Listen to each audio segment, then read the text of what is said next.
Hey guys, this video is going to be completely different than all my other videos. We're not talking real estate today and no bad dad jokes to get us started. So sorry guys if you're looking for a bad dad joke, not on today's video. I wanted to talk entirely about the trip I just got back from. It was a trip of a lifetime, and that was the Royal LePage's Sahara Desert Challenge trek that they just put together. This is something that Royal LePage has done every couple of years. They've done 3 of these now. So Machu Picchu, Iceland, and now the Sahara Desert. What they're doing is they're trying to raise money for the Royal LePage Shelter Foundation, which is the largest charity in Canada dedicated solely to women's shelters.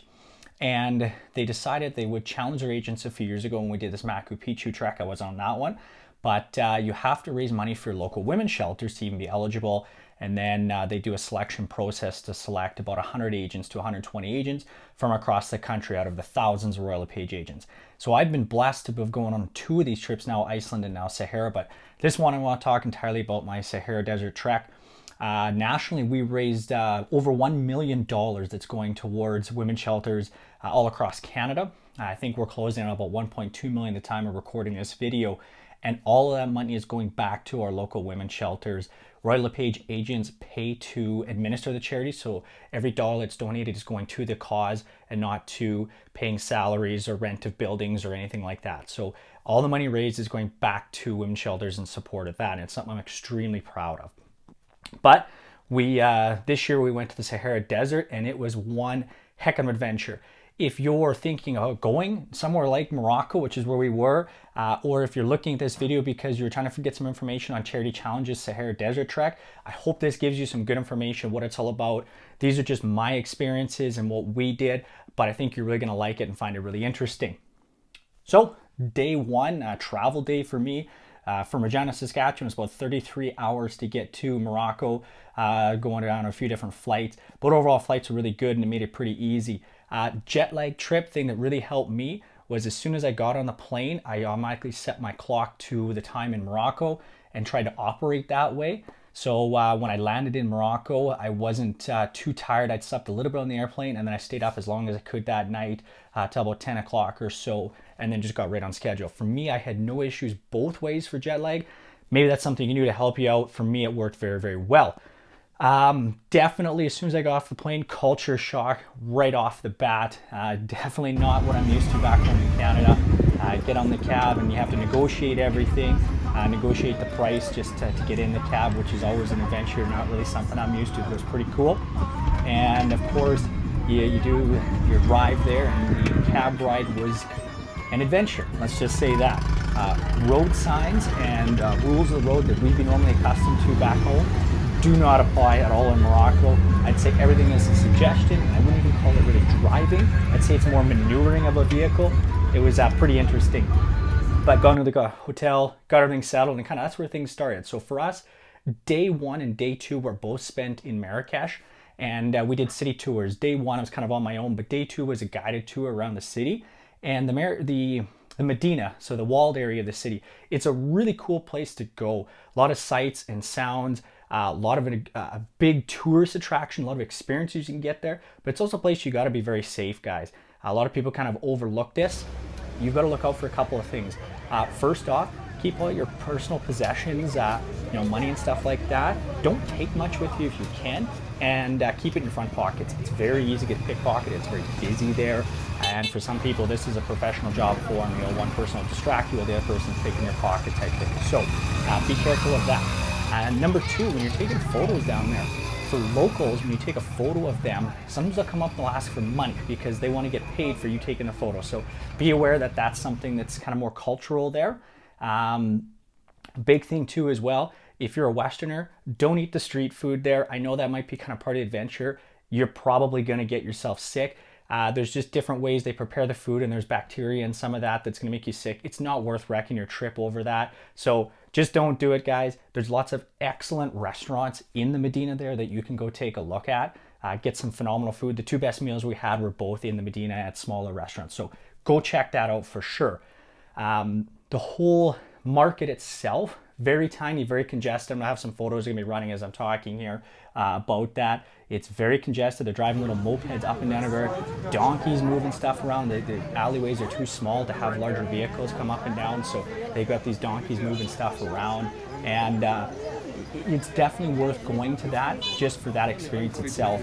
And then you can pop your head in all the different shops. Morocco, Marrakech itself, is extremely touristy. So that Medina there is definitely more focused on tourists. If you're looking for good deals, that's probably not the best spot to find those. I found as we went to smaller centers, the prices were substantially better. And prices themselves, they're always going to ask for way more money than what they're willing to settle on. So when you go and you find something you like, ask them how much they want for it, and you can probably expect they're going to settle on about 60 cents on the dollar. And be prepared to walk away from that if you don't like the price. They can be very pushy as well. I didn't have it as much of an issue for myself, but I know some people in my group felt that they got pushed around by the people in the stores. And also, if you bring out money out of your pocket, don't bring out very much, because as soon as they see you have more, immediately that price goes up. It's like negotiations just started over again. So just a couple of tips, guys, for there. Keep yourself safe. That's the biggest thing, guys. It's easy to do, but just make sure if you're with people, it really helps. And go in there with a purpose, know what you want to get, kind of get in and out, and be careful as well. Locals like to try to provide tours, I guess we'll say. They'll say, oh, I'll show you where to go. And then they're always taking you to their friend's place. And once they get there, they usually want money, for being the tour guy type thing. And then once you're at that shop, they're getting a cut of the money of anything you spend there. We did that. We had a tour guide that took us around, and we're pretty sure that all the money we spent in that shop, some of it was going to that tour guide. But it was a really cool adventure, and he did teach us a lot about the area and the different history of it. The rest of Marrakech itself, so outside of the walled area, that was all built predominantly after the French had colonized Morocco. So there's a lot of French influence in there as well. If you're looking for more luxurious hotels, that's the place to go. That's where our hotel where we stayed at. But a lot of my fellow travelers for the first couple of days before we all kind of got together, they were all in different riads, which is their small kind of like bed and breakfast, I guess, which you would have back home in more Western countries. There, I know they had great hospitality and some great experiences with food, culture, history from the local people there. That was one thing I didn't do that maybe I would have liked to have done if I had more time, was getting experience in Riyadh, because everybody had good things to say about that. So that was our days 1 and 2, just kind of city tours and doing kind of shopping touristy experience. Day 3 for us was we were loading up in Toyota Land Cruisers, put everything on the roof of the vehicle, throw 5 people into driving the vehicle, and start driving. We did about 5 hours of driving that day. It was only about 260, 280 kilometers, I think. It takes a long time to get around there because the road from Marrakech to Ouarzazate, which is where we stayed that night, is very windy. It's all through the Atlas Mountains, and it switchbacks back and forth. I've got a photo. I think you can see 5 different switchbacks on the road there. Really cool experience. If you get car sick, though, definitely sit yourself maybe at the front of the vehicle so that you can look forward and maybe take gravel or something like that, because a lot of people did have issues with feeling kind of car sick with how much that road switchbacks. On the way to Ouarzazate, we stopped at a World UNESCO Heritage Site that was really cool. It was an old fortress city built into the hill there. It's all been now pretty much deserted. They use it as a little of a tourist trap. There's little markets and shops there, but you can walk through the city there and walk your way up to the top of the hill. Beautiful view up there. A lot of movies have been shot there, movies like Gladiator, as well as TV shows like Game of Thrones. Some of that has been shot in there as well. So really neat little piece of history. You can kind of see some film history and some world history. It's an old trading post. Really cool experience. Definitely we'll go check that out on the way if you're traveling through there. Really cool spot. Continue on the rest of the day, and when we got to Ouarzazate, it's a much different town than Marrakech. I found Marrakech very busy, congested, kind of a little smelly too at times. You felt sometimes a little unsafe, I guess, for some people. Ouarzazate was a much quieter town overall, much prettier, I thought, as well. Wider streets, more friendly people. It's actually a Hollywood town as well in that area, where a lot of movies are shot there. They've got film studios. Most of the stuff that's shot in North Africa were desert scenes that need that type of topography. A lot of it is based out of Ouarzazate. Very neat little town. Hotel there was quite nice, and the food there was pretty good as well, whereas in Marrakech, our hotel I didn't think was quite as nice and the food wasn't as good, but Ouarzazate was very nice. Next day, another 6 hours of driving in the Land Cruisers. Not quite as bad in terms of switchbacks, a little more flat. And they drove us out to the middle of the desert. And I've got a video roll of that. They just dropped us off, essentially. Said, here you go. We'll meet you in a week. And that was where our trek started. First day, we only hiked about 6 kilometers, fairly easy, kind of get everybody broken into this, and we rolled into camp. And this is what I would call glamping at its best. The tents were phenomenal. Big, large tents, 4 to 5 people typically to a tent. We had shower tents and toilet tents set up for us, and then big tables where we could eat, as well as 2 little wash stations. Are really nice. We had a big support staff as well to help us out. This made our trek a lot easier. Royal LePage wanted to make sure that, you know, we're supported. So if you're doing this with the Sahara Trek through Charity Challenge, you're going to get the same type of experience with this. We've got a couple of different guides. We had 2 local guides. We had a guide from the UK as well as a doctor from the UK. And then we had about 5 support staff to help take down the tents and move them from location to location each night, as well as cooking food and cleaning up after everything. We would just come, we'd drop our bags off, unload what we needed to unload, set our camp up for the night. So I've got a photo, you know, we're sleeping on these little mattresses and sleeping bag, blow up your mattress, and basically that's home for that night. We'd have dinner. It sounds really romantic the first time when you have dinner by candlelight or by your headlamp. After a few nights, it definitely starts to get old having dinner by darkness there. We typically have dinner about 8 o'clock at night. The sun sets around 7 o'clock when we were there, which was November, and the sun rises as well in November. So first night, nice little camp. For me personally, I thought one of the coolest things was we all went to bed, and it was absolutely pitch black that night. There was no moon out. I'm kind of an astronomy geek, so about 1 or 2 in the morning, I walked out. I wanted to just have a quick washroom break, but also just to go and look at the stars. And I've never seen that many stars in my life.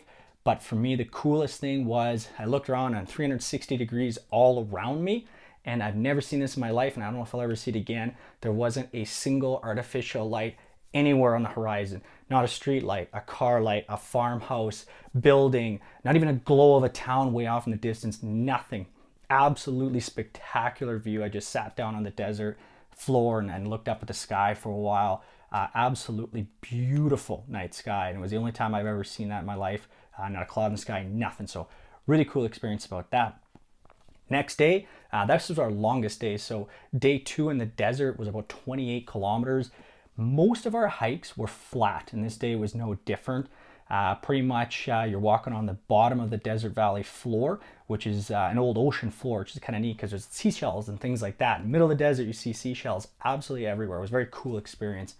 We did do some sand dunes that day, kind of medium height sand dunes they called us. And for sure, hiking the desert was a different experience, especially in comparison to other hikes I've done. It was fairly warm, again, November. Didn't feel exceptionally hot. It got to about 30-ish degrees Celsius, 25, 28, 29, somewhere in there. But when you've got no tree cover at all and you're out and the sun's just beating down on you, that can be really hot. It feels like it's probably 35 or more. So you want to have sunscreen and a hat on, things like that. Have sunglasses for sure. You want to protect yourself so you don't get sunburns. And then boots, that's a big and important thing. We want to make sure we have the right boots. I picked up a really nice set of high top boots to help keep sand out. Even still, you're going to get sand in your boots, guys. Be prepared to change your socks on a regular basis as well. Your feet get really hot and sweaty. I had blister problems. I'll probably pull up a photo of that later on in this video. Pretty ugly blister. Definitely slowed me down. So take care of your feet, guys. Do what you got to do to make sure you're protected from all that stuff. Temperature wise, again, really hot during the days, but the nights were really cold. Often it would go down to 2, 3, 4 degrees Celsius. So you want to have an appropriate sleeping bag for that, and maybe wear a sweater and sweatpants and stuff like that at night. In the mornings it would be cool again, but as soon as the sun came up, which was 7 o'clock, it started to heat up right away. You could feel the heat. As soon as that sun came up, you could feel it warm up right away.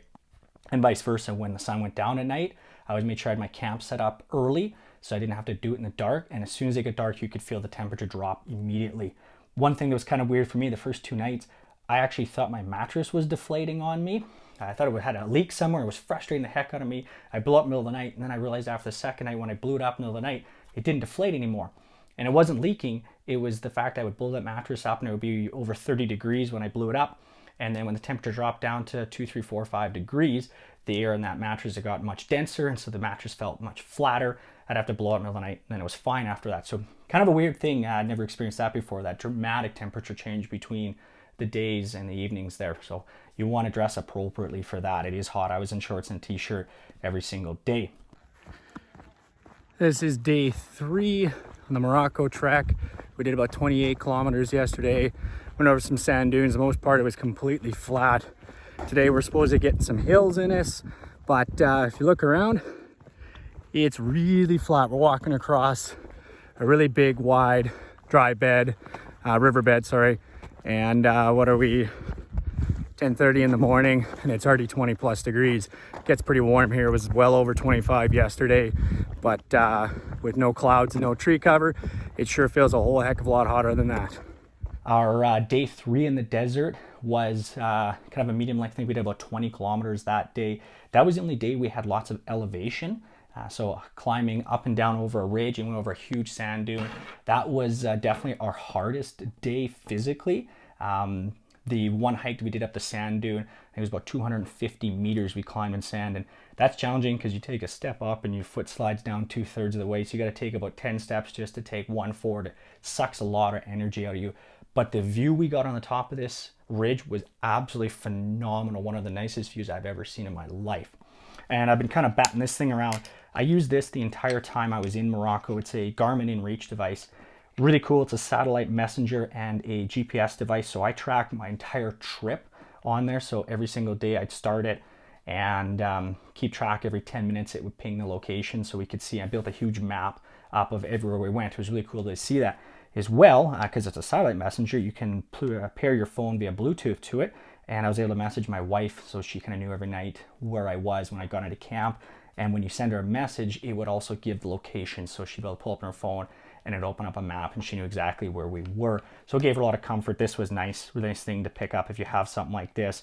Very handy for not just a trek in general, but anything else if you're out in the backcountry in the wilderness. These things are really handy. Would recommend it if you can pick one up. That night settled in. Most nights we'd have very good meals overall, I'd say. Not the most flavorful for sure, but definitely good solid meals. Get you enough calories so you get through the day. Breakfast would have been more like porridge, pancakes with jam, coffee, tea, orange juice, some muffins, stuff like that. Lunches were usually cold chopped up vegetables, which is really nice. And then usually we got fish as well. Give you some extra calories, and that salt was really nice from that fish. Kind of keep you going. And then the evenings was typically some sort of a boil, where there's boiled vegetables, beef, that type of thing, kind of like a stew, I guess you would call it. That was typical meals we got. So our support staff took very good care of us, made sure we had lots of food to eat. Then day 4, what are we, day 4 in the desert. Again, not a super long day. I think that was about 24 kilometers that day. Almost entirely flat as well. Kind of sounds like a broken record, but that was. Most of this trek, guys, if you're doing this, is very flat. So you don't have to worry about big elevation gains when you're doing your training, but get used to walking long distances. And in the heat, it's probably tough to train for a lot of people, but you definitely want to get used to that. There's only a couple of days on this track where you're actually going to do any sort of elevation gain. Every day, pretty much, we walk through some sand dunes. Sand dunes suck the energy right out of you for sure, but they're not super demanding. If you're in any sort of reasonable physical shape, this won't be a very hard hike for you. If you've done other charity challenge hikes, something like Iceland, I think was rated as like a medium to more difficult level hike, this one's significantly easier than that.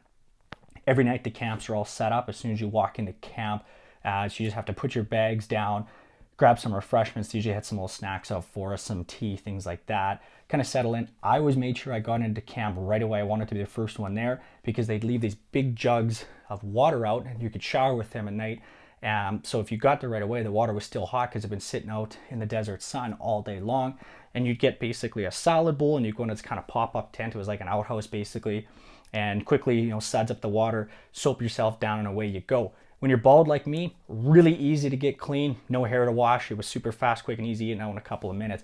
Really refreshing, get cleaned up, and because I was in there early, that water was always warm, which was really, really nice. Last day that we hiked was a fairly easy, straightforward day, but we kind of meandered through some sand dunes. I've got some phenomenal photos through there. It was a really, really beautiful day, nice weather, and just good to have lots of people around. We hiked with about 30 different people from across the country. I knew most of them before I went on this hike because a lot of us hiked together in Iceland, but it was really nice to have different people to chat with every single day, especially when it's a little flat at times. It can be a little more monotonous of a hike than some of the other hikes that Charity Challenge does or that Royal LePage has done that have a lot different scenery. This was more of a mental test, I would say, than a physical test than anything. But we made sure when we got in for that last day of hiking that we all crossed the finish line together. We had no issues with anybody completing the hike. Everybody got through with no problems outside of, blisters and, maybe a little sunburn, stuff like that. So everybody finished it. And it was a good team bonding experience as well for everybody. I think everybody had a very positive experience and got to know each other a lot better. We did about 95 or 96 kilometers after it was all said and done hiking. So fairly good. Every day was long, around that 20 to 22 range. With the one day that was 28 and the one day was a little shorter at 6. That was that first day. We kind of just dropped us off and it was a quick introductory hike. Spend the last night there. And we had been asking our guides every night, the support staff would play in their tent. They play typical Berber music or traditional Berber music, And we asked them to come out and play for us because we wanted to hear their music, and they did that last night, came out and played. And it was a pretty neat cultural experience to hear their music and spend some time with them, hear their music, and they would explain to us what the songs are about. So that was really, really cool that last night. And then after that, slept next morning, got up, and we were gone before about 8:30 in the morning. We loaded everything up in the Land Rovers, and we were off driving through the desert again. I got a couple of funny videos of us bouncing around in the car there. They ripped pretty fast through the desert. It was really fun drive, let's just say that. But again, if you get car sick, take some gravel and sit in that front seat so that you can look forward, because you probably won't feel very good if that's an issue for you. We drove our way back to Ouarzazate again there and spent the evening there. It was nice to have a real proper hot shower for the first time in a week, get a real good solid meal in, and sleep in a real bed. That was quite a novelty after sleeping on the desert floor for a week. I actually have a warm bed, hot shower, makes a world of difference. You really start to appreciate those things when you don't have them for a week. And then we worked our way the next day back from Ouarzazate to Marrakech. So all in all, we were gone for 11 days. 3 of those days were spent in Marrakech, 2 of them were travel days and in Ouarzazate, and then the rest was spent hiking. Very, very cool experience. I'm extremely proud of what we did. And the fact that Royal LePage raised just shy of about $1.2 million, I think is where we're at right now, was a very good experience. And I'm very proud of all the people that were involved in this, and proud of the people that put it together and challenge us to do these different things. I'm really excited for what we do for our next trip. I don't know where we're going, but I'm hoping to be a part of that as well.